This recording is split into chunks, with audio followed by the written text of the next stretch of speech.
Hello my beautiful soul family, কেমন আছো তোমরা সবাই? আমি আজকে তোমাদেরকে একটা ছোট মিনিংফুল একটা লেসন দিতে চাই। সেটা হচ্ছে যে তোমরা কোনোদিন যদি অবজার্ভ করো, মানে একটুকুনি যদি একটু দেখো, তাহলে নিউ বর্ন বেবি যাদের বাড়িতে হয় বা যাদের বাড়িতে পেটস আছে, ঠিক আছে, যাদের বাড়িতে ডগস, ক্যাট বা হোয়াট এভার পেটস আছে বা নিউ বর্ন বেবিজ আছে, তারা কিন্তু প্রথম প্রথম তোমার ভাষা বোঝে না। নিউ বর্ন বেবিজ এবং আমাদের যত ডগস, ক্যাটস, যত অ্যানিমালস আছে, ওরা কিন্তু আমাদের ফ্রিকোয়েন্সি বোঝে। আমরা কোন ইমোশনে কথা বলি সেটা বোঝে, আমরা কোন ভাইবটা ওদেরকে দিই ওরা কিন্তু এক্স্যাক্টলি সেটা বোঝে, ঠিক আছে। মেইন বক্তব্যটা তোমাদেরকে এটাই বোঝাতে চাইলাম আমি, যে প্রত্যেকটা সোল যারা পিওর হয় তারা কিন্তু ফার্স্টে তোমাকে ভাইব্রেশন ওয়াইজে কিন্তু বুঝবে, ঠিক আছে, ভাইব্রেশন ফ্রিকোয়েন্সি ওয়াইজে বুঝবে।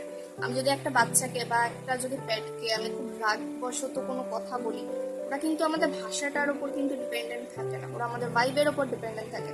আমরা যেই ফ্রিকোয়েন্সিটাকে এমিট করছি ওরা আমাদের ফ্রিকোয়েন্সির উপর ইমিট থাকে, ঠিক আছে। ইট মিনস কি সবকিছুই কিন্তু ভাইব্রেশন ফ্রিকোয়েন্সি।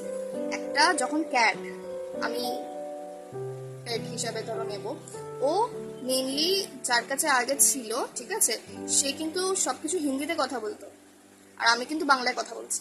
ইট মিনস কি ও কিন্তু অবভিয়াসলি এই ফ্রিকোয়েন্সিটাকে কিন্তু প্রায়োরিটি দেয়। ওই বিড়ালের যে কথাটা বলছিলাম, ও কিন্তু হিন্দি জানে না বা বাংলা জানে না। ওকে যদি আমি ভালো হিসাবে যদি কথা বলি, তাহলেই কিন্তু ও শুধু আমার এনার্জি বুঝবে, আমার ভাইব বুঝবে। নিউ বর্ন বেবিও ঠিক তেমন, আমরা ওদেরকে যেই ল্যাঙ্গুয়েজটা তো ওরা পরে শেখে গিয়ে, কিন্তু আফটার অল ওরা আমাদের ভালোবাসাটা, আমাদের ভাইব কেমন, আমরা ওদেরকে খারাপ ভাইব দিচ্ছি না কি ভালো ভাইব দিচ্ছি, সেটার উপর কিন্তু ডিপেন্ড করে।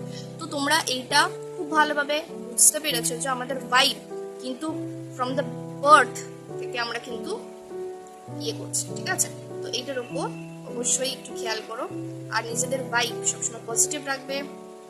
ভালো থাকো, সুস্থ থাকো। Thank you.